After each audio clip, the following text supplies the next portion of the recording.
amazing colours. I'm proud to represent my country and wear these famous colours, so I'm excited to get it on. 18 কোটি মানুষের এই দেশে রয়েছে একটি football দল, যেই দলে ছিল না নামি দামি কোনো স্টার, ছিল না কোনো ক্যাম্প নুয়ের মতো স্টেডিয়াম। তবে 18 কোটি মানুষের এই দেশের প্রতি ছিল একজন গর্বিত বাবার গর্বিত ছেলের এক আকাশ পরিমাণ ভালোবাসা, ছিল নিজ দেশকে রিপ্রেজেন্ট করার পিপাসা। জি, আপনারা ঠিকই ধরেছেন, বলছি হামজা চৌধুরীর কথা, যিনি বিশ্ব ফুটবল মাতানো ইংলিশ প্রিমিয়ার লিগের লেস্টার সিটির ক্যাপ্টেন। সুযোগ ছিল আরও বড় কোথাও যাওয়ার, তবে তিনি যে বাংলার সন্তান, গায়ে বইছে বাংলার গ্রাম, তাই আশেপাশে না তাকিয়ে ফিরে এলেন এই বাংলাদেশকে বিশ্ব দরবারে পৌঁছে দিতে।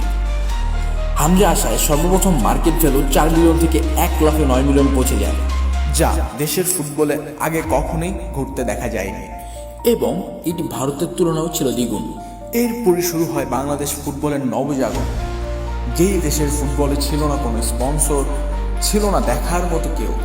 হামজা আসার পরেই সে দেশের ফুটবলে আসতে থাকে একের পর এক স্পন্সর,